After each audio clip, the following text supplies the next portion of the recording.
Dear 12th class students, hope that you are all right. आज जो हमारा topic है वो है यूरोपियन यूनियन, जिसको हम एब्रीवेटेड फॉर्म में EU लिखते हैं। इसकी क्रिएशन, ये कैसे बनाई गई एंड एक्सपेंशन, और फिर ये आगे आहिस्ता आहिस्ता कैसे फैल गई। तो the end of second world war led European leaders to grapple over the question should Europe revert to its old rivalries और should new institutions to be created.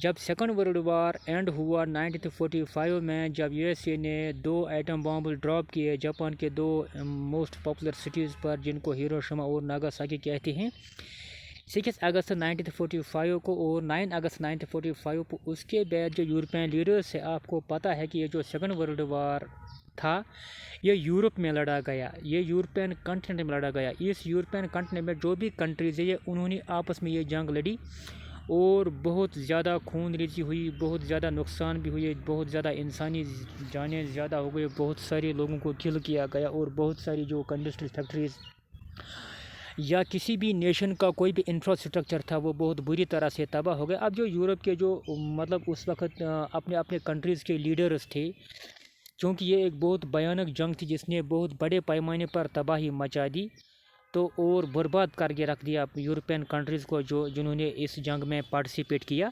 तो अब चूँकि दुनिया में अच्छे अच्छे लोग भी होते हैं, या इंसान को जब कोई हादसा, जब कोई मुसीबत है, जब कोई वाक़ा पेश आता है, तो वो इस वाक़ा को फ्यूचर में, इस वाक़ा से फ्यूचर में बचने के लिए कोई न कोई आइडिया, कोई न कोई तदबीर, कोई न कोई सल्यूशन निकाल लेता है।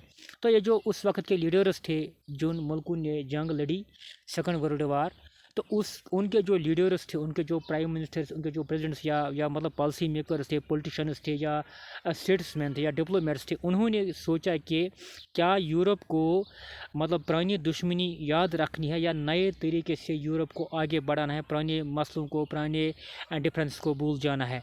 The second world war destroyed various assumptions and structures on which the European hegemony had been built.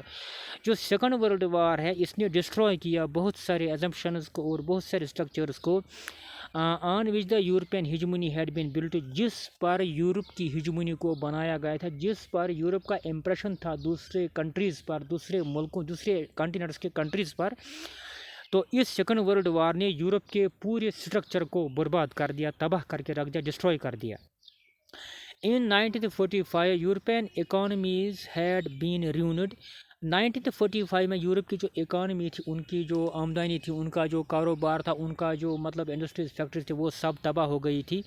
The war also devastated the assumptions and foundation on which European economy was based. जो वहाँ पे Europe की economy चलती थी, इस जंग ने पूरे उस एजम्पशन को, उस आइडियोलॉजी को, उस आइडियाज़ को, उन प्रैक्टिस को, उन स्किल्स को, उन नो हाउ को, उस उन सब टेक्निक्स को तबाह करके रख दिया, जिन पर यूरोप की जो इकानमी थी, जिन पर यूरोपियन इकानमी की बेस थी, जिस पर यूरोप की इकानमी खड़ा थी, और जो फ्यूचर में भी यूरोप की इकानमी को बहुत हद तक अच्छा करते, लेकिन उन सब चीज़ों को जंग ने बर्बाद करके रख दिया। The Cold War after Second World War once again led to European integration। जब कोल्ड वार स्टार्ट हुआ सेकंड वर्ल्ड वार के बाद, तो इसने एक बार फिर यूरोप को इंटीग्रेट किया, यूरोप को एक साथ एक दूसरे को साथ देने पर मजबूर किया, क्योंकि यूरोपियन जो कंट्रीज़ है, ये ऑलमोस्ट सभी कंट्रीज़ वो कंट्रीज़ हैं जो डेवलप्ड कंट्रीज़ हैं, जो एडवांस्ड कंट्रीज़ हैं, जो अमीर मुल्क हैं, तो ये इंटीग्रेट हो गए। क्यों इनको पता था कि अगर कोल्ड वार हॉट वार में तब्दील हो गया, अगर कोल्ड वार डायरेक्ट कन्फ्लिक्ट में तब्दील हो गया, तो यूरोप फिर से एक तबाही के बमर में सेकंड वर्ल्ड वार की तरह फंसेगा। तो इन्होंने इंटीग्रेट किया, इन्होंने एक दूसरे को सपोर्ट किया, और जंग को जहाँ तक इनको चला, जहाँ तक इनको लगा, जहाँ तक इनके जो पॉलिसी मेकर, उनको अच्छी तरह से इन्होंने इस जंग को टालने की, अवॉइड करने की हर मुमकिन कोशिश की। USA provided a massive economic revival program of Europe under its Marshall Plan। अब जो यूनाइटेड स्टेट्स ऑफ अमेरिका है, हमें पता है कि उस वक्त भी ताकतवर, इसने अपनी ताकत का मुजाहिरा किया, इसने अपनी ताकत को, अपने पावर को डेमोन्स्ट्रेट किया, जब इसने एटम बॉम्ब 2 एटम बॉम्ब डाले जापान के दो मोस्ट पॉपुलर सिटीज़ पर, हिरोशिमा और नागासाकी पर। तो इस तरह से यूएसए ने अपने पावर को डेमोन्स्ट्रेट किया। और इसके बाद यूएसए ने after the end of the second world war USA एक इकोनॉमिक रिवाइवल प्रोग्राम लेके आया यूरोप के लिए, जिसको मार्शल प्लान के नाम से जानते हैं। ए नाम collective security structure called NATO was also built in Europe by USA. एक न्यू कलेक्टिव सिक्योरिटी स्ट्रक्चर, एक नया कलेक्टिव सिक्योरिटी स्ट्रक्चर, यानी कि इसमें बहुत सारे कंट्रीज़ को शामिल किया गया इस नेटो में, जिसको बनाया गया था 1949 में, जिसकी फुल फॉर्म है नॉर्थ अटलांटिक ट्रीटी ऑर्गेनाइजेशन। इसको भी यूएसए ने बनाया। ये एक कलेक्टिव सिक्योरिटी स्ट्रक्चर है ताकि फ्यूचर में वर्ल्ड वार सेकंड हमें आपस में ना हो जाए। ये यूएसए ने एक ऐसा मतलब सिक्योरिटी फोर्स बनाया जिसकी वजह से यूरोप यूनाइटेड रहा, आज तक यूनाइटेड है, क्योंकि यूरोपियन कंट्रीज़ के ख़िलाफ़ आज भी कोई भी मुल्क इनके ख़िलाफ़ जंग नहीं कर सकता, क्योंकि ये एक तो ये इंटीग्रेटेड है, दूसरी इनकी इकॉनमी स्ट्रांग है, और तीसरी इनकी टेक्नोलॉजी है, वॉर टेक्नोलॉजी है, वो बहुत ज़्यादा सोफिस्टिकेटेड और एडवांस्ड है। The Marshall plan led to establishment of organisation of European economic cooperation in 1948 to provide aid to western European countries. अब जो मार्शल प्लान जो यूएसए ने प्रोग्राम लेके आया after the end of the second world war, इसने क्या किया, इसने कायम किया organisation for European economic cooperation. इन्होंने एक ऑर्गेनाइजेशन को बनाया, एक जमात को बनाया, एक एसोसिएशन को बनाया, किस लिए, फॉर यूरोपियन इकोनॉमिक कोऑपरेशन। जो यूरोप जंग की तबाही से बहुत बर्बाद हो चुका था, जो यूरोपियन कंट्रीज़ थे जिनको बहुत हद तक तबाही हुई थी, उनको फिर से इकोनॉमिकली बूस्ट करना, उनको फिर से इकोनॉमिकली एक फ्लिप देना, उनको फिर से इकोनॉमिकली एक मतलब इनको रिस्ट्रक्चर करना इकोनॉमिकली, या इनको इकोनॉमिकली फिर अपने उस इकोनॉमिक ट्रैक पर मतलब रेस्टोर करना। ये एक इन्होंने मतलब एक ऑर्गेनाइजेशन ऑफ इकोनॉमिक कोऑपरेशन को बनाया 1948 में। और इसके मुताबिक to provide aid to west European country, जो वेस्टर्न यूरोपियन कंट्रीज थे उनको, ताकि हम उनको एड दे सकें, मुआवजा दे सकें, असिस्टेंस दे सकें, उनको कुछ ऐसा कुछ पैसे, कुछ रिसोर्सेज, कुछ टेक्नोलॉजी इस तरह से उनको प्रोवाइड करेंगे, ताकि जिन जिन मुल्कों को ये तबाही हुई है सेकेंड वर्ल्ड वार से, वो अपनी इकोनॉमीज़ को फिर से रिबिल्ड करें, वो अपनी इकोनॉमी को फिर से रेस्टोर करें, ताकि वो फिर से उस लाइन पर आ सके जिस लाइन पर वो इकोनॉमिकली मतलब जंग से पहले तरक्की में थे। तो उनको फिर से उस जगह पर वापस आना, क्योंकि जंग ने उनको पीछे धकेल दिया था। Organization of European Economic Cooperation emerged as a forum for trade and economic cooperation for West European states। ये जो ऑर्गेनाइजेशन है ऑफ इकोनॉमिक कोऑपरेशन, ये इमर्ज हुई एज ए फोरम, ये एक प्लेटफार्म मतलब खड़ा हो गया, किसके लिए, तिजारत के लिए और इकोनॉमिक कोऑपरेशन के लिए, फॉर वेस्ट यूरोपियन स्टेट्स, जो वेस्ट यूरोपियन स्टेट्स उनके लिए। टू फोस्टर पॉलिटिकल कोऑपरेशन को फोस्टर करने के लिए the council of Europe was set up in 1949। अब जो इकोनॉमिक कोऑपरेशन पहले इन्होंने की, एक दूसरे को असिस्टेंस की, एक दूसरे को मतलब इन्होंने बहुत हद तक एक दूसरे को सपोर्ट किया इकोनॉमिकली। अगर किसी कंट्री को जंग में ज़्यादा नुकसान हुआ था, उसको इन्होंने फुल इकोनॉमिकली सपोर्ट किया, जिससे उन्होंने इसके कॉन्फिडेंस को जीता, उनके एतमाद को जीता, उनके ट्रस्ट को जीता, उनकी क्रेडिबिलिटी को जीता। इन्होंने कुछ ऐसे कॉन्फिडेंस बिल्डिंग मेजर्स किए हैं जिसमें इकोनॉमी ज़्यादा आई थी, इकोनॉमिक मेजर्स, जिसकी वजह से इन्होंने एक दूसरे के साथ हद से ज़्यादा एक दूसरे पर एतमाद कर। अदरवाइज़ ये बहुत ही मुश्किल था कि जिन कंट्रीज़ के दरमियान जंग हो जाए और फिर वो एक ही प्लेटफार्म पर आ जाए और एक दूसरे को सपोर्ट करे, मिलिट्रिकली, पॉलिटिकली, इकोनॉमिकली, सोशली या किसी और तरीके से। It seems almost impossible, but the European countries did. तो the council of Europe was set up in 1949। अब इन्होंने क्या किया, अब पॉलिटिकल कोऑपरेशन करने, क्योंकि पॉलिटिकल कोऑपरेशन ज़रूरी है। अब इन्होंने एक साइड से उन्होंने एक छोटा वर्ल्ड तैयार किया, एक इन्होंने कोलेशन, यूरोपियन कोलेशन खड़ी हो गई, और इन्होंने पॉलिटिकल कोऑपरेशन को अब स्टार्ट किया। इकोनॉमिक कोऑपरेशन इनको तो हो गई, एक दूसरे को सपोर्ट किया, एड दिया, मुआवजा दिया, पैसे दिए, टेक्नोलॉजी दी, फैसिलिटी दी, और बहुत सारी चीज़ें मतलब इधर मतलब सप्लाई बेच दी एक दूसरे को। بہت ساری چیزیں جن کی یورپین کنٹریز کو پرابلم ہوئی تھی سیکنڈ ورلڈ وار کے دوران، تو آپ ان کو کیا کرنا ہے، پولیٹیکل کوآپریشن ضروری ہے، کیونکہ اس سے ایک ملک کی جو مطلب سرکشا، ایک ملک کی جو سیکیورٹی، ایک ملک کا جو تحفظ ہے وہ یقینی بن جاتا ہے۔ تو انہوں نے کیا اس کو۔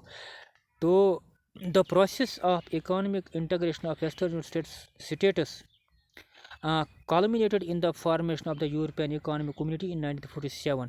اب جو یہ پروسیس انہوں نے economic integration western European states نے اسٹارٹ کیا تھا، یہ 1957 میں یورپین اکانومک کمیونٹی بن گئی۔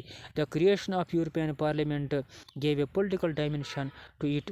جب یورپین پارلیمنٹ مطلب کھڑا ہو گیا، انہوں نے بنایا، تو اس سے ان کو ایک پولیٹیکل ڈائمینشن مل گیا، ایک پولیٹیکل پلیٹ فارم مل گیا، ایک پولیٹیکل ایک ایسا ایٹماسفیئر کھڑا ہوا جس کی وجہ سے یورپین کنٹریز کو یہ لگا کہ we must be one, we must act in one direction, we must protect each other, we must cooperate with each other in each and every field, whether it is economic field, whether it is social field, whether it is cultural field, whether it is political field, whether it is technological field, whether it is military field۔ Hare field میں انہوں نے سوچا کہ ہم ایک دوسرے کو support کرنا ہے، اور جب تک نہ پولیٹیکلی کوئی بھی کنٹری، کوئی بھی نیشن، کوئی بھی اسٹیٹ اسٹرانگ ہو، اس کی ترقی ممکن ہی نہیں ہے، کیونکہ یہ جو ویک اسٹیٹ ہوتی ہے یہ ولنریبل ٹو اٹیک ہوتی ہے، یہ ولنریبل ٹو ڈسٹرکشن ہوتی ہے، یہ ولنریبل ٹو ڈسپرشن ہوتی ہے، یہ vulnerable to chaos and confusion ہوتی ہے، یہ ولنریبل ٹو ڈس آرڈر ہوتی ہے، تو یہ ولنریبل ٹو انارکی ہوتی ہے، یہ ولنریبل ٹو ریولٹ ہوتی ہے۔ اس لیے پولیٹیکلی ایک کنٹری کو اسٹرانگ ہونا بہت ہی ضروری ہے۔ The disintegration of Soviet Union resulted in the emergence of a number of new states. جب ڈس انٹیگریٹ سوویت یونین ہوا دسمبر 1991 میں، کولڈ وار جب ختم ہوا، تو نئے اسٹیٹس وجود میں آ گئے۔ It even put European integration on a rapid track. اس کی وجہ سے جو یورپین انٹیگریشن ہوئی، جو یورپ کے کنٹریز نے ایک دوسرے کو سپورٹ کیا تھا، وہ بہت زیادہ تیزی سے سپورٹ بڑھ گیا، ان کی انٹیگریشن بہت زیادہ بڑھ گئی، leading to formation of European union. اسی کی وجہ سے یورپین یونین وجود میں آ گئی، جس کو ہم شارٹ فارم میں EU کہتے ہیں۔ ان 1992 میں foundations wire this lead for vital cooperation justice and domestic affairs. بہت ساری بنیادیں رکھی گئی اچھی کوآپریشن کے لیے آن جسٹس اینڈ ڈومیسٹک افیئرز، مطلب جسٹس میں جوڈیشری آتی ہے، جسٹس میں انصاف، مطلب کہ انصاف پر مبنی انہوں نے ہر کوئی کام کیا۔ جہاں بھی ان کو لگ کسی کنٹری کو پرابلم ہے جو ہمارے ساتھ ملنا چاہتی ہے، جو ہمارے ساتھ کوآپریٹ کرنا چاہتی ہے، جو ہمارے ساتھ politically, socially, economically, culturally, technologically, military cooperate کرنا چاہتی ہے، ان کو اچھی طرح، یا ڈومیسٹک افیئرز، ان کے جو اپنے معاملات ہیں ان کو بھی ہم اچھی طرح سے ٹھیک کریں گے۔ Evolution of a common foreign and defence policy and establishment of a single currency. تو انہوں نے کیا کیا، وہاں سے ایوالو ہو گیا common foreign and defence policy. انہوں نے ایک تو ڈیفینس پالیسی خود کے لیے کی، ڈیفینس پالیسی ہم اس پالیسی کو کہتے ہیں جو ہم پالیسی تیار کرتے ہیں اپنی کنٹریز کو بچانے کے لیے۔ یورپین یونین، یہ جو یورپ تھا، جو بھی کنٹریز ان کو ایک دوسرے کے ساتھ سپورٹ دے رہے تھے، انہوں نے ایک پالیسی کو اسٹینڈ کیا، ایک پالیسی کو اسٹیبلش کیا، ایک پالیسی کو انیشیٹ کیا، جس کی وجہ سے انہوں نے خود کی پروٹیکشن کو انشور کیا، خود کی سرکشا کو یقینی بنا دیا، خود کی حفاظت کو انہوں نے اچھی طرح سے مطلب یہ سمجھ لیا کہ اب ہمیں کوئی پرابلم نہیں ہے، نہ کوئی ہمیں اٹیک کر سکتا ہے۔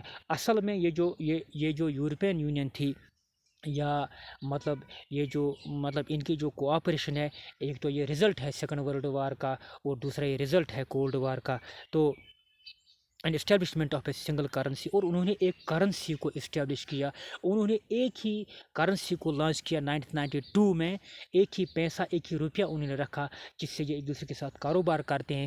اس طرح سے ان کو کرنسی بھی ایک دوسرے کے ساتھ ایکسچینج نہیں کرنی پڑی، اور ان کی جو انٹیگریشن ہے، ان کی جو یونٹی ہے، ان کی جو سالمیت ہے، ان کا جو اتفاق ہے، ان کا جو ایک دوسرے کو سپورٹ دینے کا جو ان میں وہ احساس پیدا ہو گیا، وہ اور بھی زیادہ مضبوط ہو گیا۔ تو اس طرح سے ہمیں پتہ چلتا ہے کہ کیسے یورپین یونین کریٹ کی گئی اور کیا مقصد تھا اس کے پیچھے، کس طرح یورپ آج بھی ایک سٹرانگ مطلب آئرن وال کی طرح سٹرانگ ہے۔ یہ تبھی ہوتا ہے جب کوآپریشن ہوتی ہے ایک دوسرے کے ساتھ، جب یونٹی ہوتی ہے ایک دوسرے کے ساتھ، یہ پھر سیمنٹڈ فورس بنتا ہے۔ پھر اس فورس کو توڑنا بہت ہی مشکل ہوتا ہے۔ جب چھوٹے چھوٹے انگارے ایک ساتھ مل جاتے ہیں تو ایک دہکتی ہوئی ایک بھیانک آگ بن جاتی ہے، اور یہ آگ کسی بھی پہاڑ کو جلا کے راکھ کر سکتی ہے، ورنہ ایک انگارہ ہوا سے اڑ کے کسی بھی جگہ جا سکتا ہے اور یہ کچھ نہیں کر سکتا ہے۔